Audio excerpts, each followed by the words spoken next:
Nous, on a un vrai sujet de faire monter nos collaborateurs en compétences en permanence.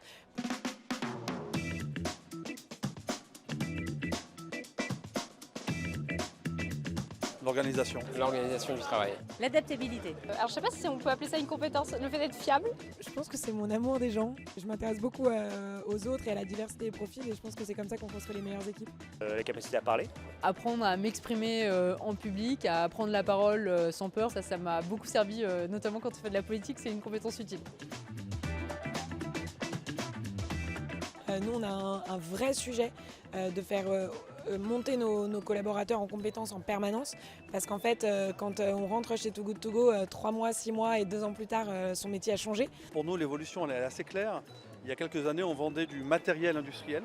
Aujourd'hui, on vend des solutions industrielles. Les anciens ingénieurs techniques ont dû évoluer pour vendre des solutions, des projets et non plus juste du matériel. Dans le monde du numérique qui est le mien, c'est une montée en gamme successive, une nécessité de s'adapter toujours aux nouvelles technologies. On sent que quand même l'urgence climatique est entendue, que les entreprises se mobilisent sur ces sujets et cherchent à se former et à développer des compétences. Très clairement, moi je trouve que la réforme de l'apprentissage et de la formation professionnelle, ça a été un vrai levier efficace. Le boost sur l'apprentissage, le boost sur l'alternance, c'est finalement de plus rapidement mettre le jeune dans le métier et au rapport de l'entreprise. C'est vraiment une approche, l'alternance, qui a beaucoup d'avantages, y compris pour les Bac+5, y compris pour les filières de services à forte valeur ajoutée, numérique, ingénierie, conseil. Une entreprise, c'est avant tout un regroupement d'humains. Et en fait, les hard skills, elles ne peuvent pas s'exprimer si les soft skills ne sont pas bien utilisés. Nous, on parle de révéler des talents.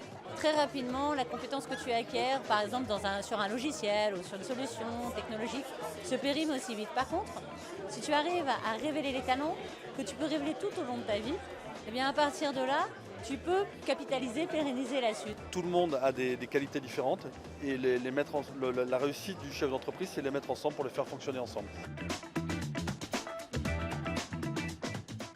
Je trouve que ce qui a été fait sur l'apprentissage, c'est vraiment super. Et c'est un beau succès et ça a été mentionné là. Maintenant, je rapprocherai encore plus l'éducation au sens primaire, secondaire de l'entreprise. Que les entreprises ont aussi leur rôle à jouer dans la formation des jeunes et dans la formation tout au long de la vie. Je crois qu'il faut réussir toujours davantage à marier, à cibler les secteurs qui ont besoin de main-d'œuvre, de formation, parce qu'il y a encore des entreprises qui nous disent qu'elles ont des tensions dans les métiers dans lesquels elles recrutent. Donc de former des nouvelles personnes toujours aux métiers qui sont le plus demandés, c'est clé et on en a récupéré pas mal.